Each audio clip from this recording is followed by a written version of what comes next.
Hello everyone, welcome to Current Affairs MCQs program. Let's begin with previous day's practice question. Consider the following statements about the Prime Minister of India. 1. He is appointed by the President of India. 2. Under Article 75 of the Indian Constitution, the Council of Ministers shall be appointed by the Prime Minister. 3. He holds the position of Prime Minister at the pleasure of the President.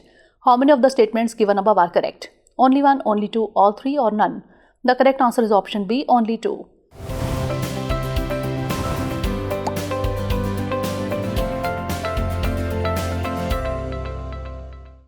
According to Article 75, Clause 1 of the Indian Constitution, the President shall appoint the Prime Minister who, in his opinion, commands the confidence of the majority of the members of the Lok Sabha. Hence, statement 1 is correct. According to Article 75(1) of the Indian Constitution, the Prime Minister shall be appointed by the President and other ministers shall be appointed by the President on the advice of the Prime Minister. Hence, statement 2 is not correct. According to Article 75(3) of the Indian Constitution, the Prime Minister holds office during the pleasure of the President. However, as long as the Prime Minister enjoys the majority support in the Lok Sabha, he cannot be dismissed by the President. Hence, statement 3 is correct. Hence, option B is the correct answer.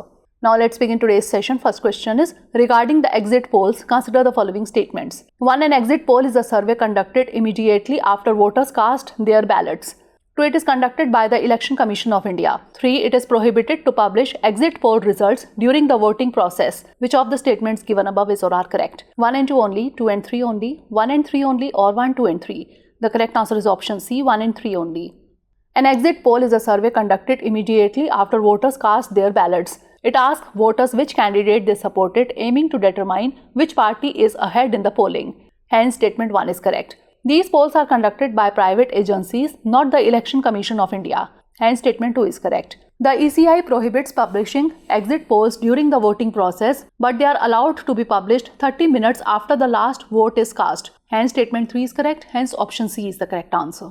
Next question, which of the following statements best describes disguised unemployment? A situation where workers are engaged in jobs that do not utilize their skills and qualifications. A situation where marginal productivity of labor is zero. A condition where workers are unemployed due to economic downturns and recessions. Or a scenario where workers are employed in a seasonal jobs and are unemployed during off seasons. The correct answer is option B, a situation where the marginal productivity of labor is zero. Disguised unemployment is a situation wherein more people are employed than actually needed. It is primarily seen in the agricultural and the unorganized sectors of India. The marginal productivity of labor is zero. It does not affect aggregate economic output. Hence, option B is the correct answer. Next question, which of the following is not a feature of the coalition comment? Accommodation of a variety of interest, strengthening federalism, better representation, or despotic control? The correct answer is option D, despotic control. The advantages of the coalition comment are accommodation of variety of interest. It meets and addresses the needs of various parties. Strengthening federalism. A coalition administration is more receptive to regional requests. Better representation. A coalition government is more representational of the electorate and reflects public mood. And participative democracy. It is not dominated by a single political party. The coalition's members are all participating in the decision-making process. Hence, option D is the correct answer. Next question, which of the following statements accurately describes the relationship between bond yields and bond prices? Bond yields and bond prices move independently of each other. When bond yields increase, bond prices increase as well. Bond yields and bond prices have an inverse relationship. Or bond yields are always higher for bonds with longer maturities regardless of bond prices. The correct answer is option C. Bond yields and bond prices have an inverse relationship. Bond yields indicate the direction of a country's interest rates. Bond yield is directly proportional to the interest rate a bond offers and inversely proportional to its price. The higher the bond price, the lower the bond yield. If there is a higher demand for bonds, an issuer does not have to offer higher yields or interest rates to attract investors. The mathematical expression for the relationship between the two is yield is equal to coupon divided by market price of bond multiplied by 100. Hence, option C is the correct answer.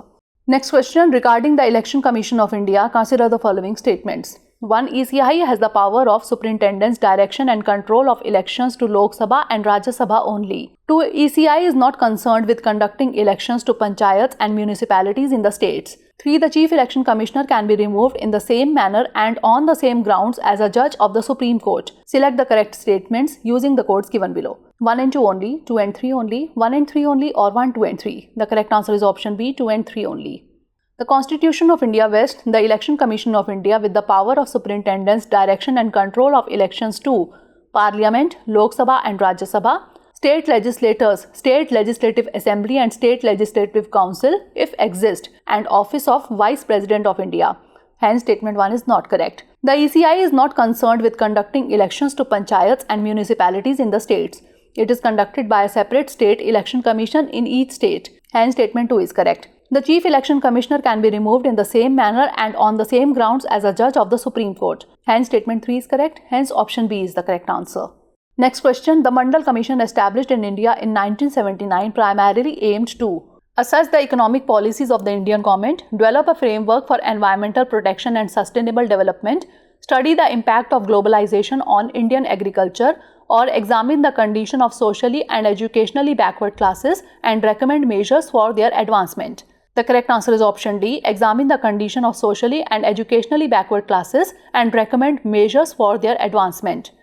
Mandal Commission. In the exercise of the powers conferred by Article 340 of the Indian Constitution, the President appointed a backward class commission under the chairmanship of B.P. Mandal. The commission was formed to determine the criteria for defining India's socially and educationally backward classes and to recommend steps to be taken for the advancement of those classes. The commission concluded that India's population consisted of approximately 52% OBCs, therefore 27% government jobs should be reserved for them. Hence, option D is the correct answer. Next question, consider the following statements. 1. Debit and credit cards both allow card holders to obtain cash. 2. Credit cards are issued by banks only. Which of the statements given above is or are correct? 1 only, 2 only, both 1 and 2, or neither 1 nor 2. The correct answer is option A, 1 only. In addition to the standard credit line, the credit card user may also grant a separate cash line of credit to card holders, enabling them to obtain cash in the form of cash advances that can be accessed through bank tellers, ATMs, or credit card convenience checks. Debit cards allow an instant withdrawal of cash. Hence, statement 1 is correct. Credit cards may be issued by banks, stores, or other financial institutions. Hence, statement 2 is not correct. Hence, option A is the correct answer. Next question, consider the following statements about INS Vikramaditya. 1. It is the Indian Navy's largest aircraft carrier and warship converted from the Russian Navy's decommissioned Admiral Gorshkov Baku. 2. It works on a short takeoff but arrested recovery or stow-bar mechanism. Which of the above statements is or are not correct? Only 1, only 2, both 1 and 2, or neither 1 nor 2. The correct answer is option D, neither 1 nor 2. That is, both the statements are correct. INS Vikramaditya is the Indian Navy's largest aircraft carrier and warship converted from the Russian Navy's decommissioned Admiral Gorshkov or Baku. Hence, statement 1 is correct. INS Vikramaditya is a modified Kiev-class aircraft carrier that was commissioned into service in November 2013. It works on a short takeoff but arrested recovery or stow-bar mechanism with an angular sky jump. Hence, statement 2 is correct. Stow-bar is a system used for the launch and recovery of aircraft from the deck of an aircraft carrier, combining elements of short takeoff and vertical landing with catapult-assisted takeoff but arrested recovery. Hence, option D is the correct answer.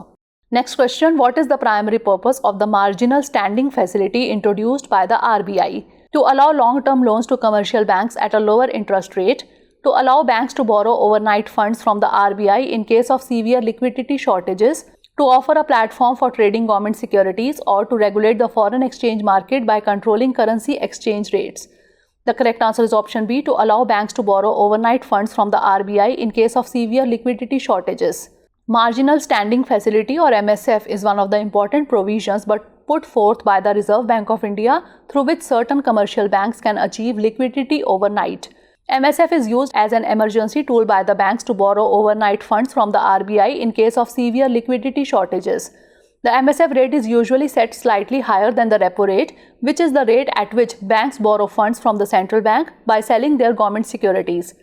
The difference between the MSF rate and the repo rate is known as the spread. Hence, option B is the correct answer.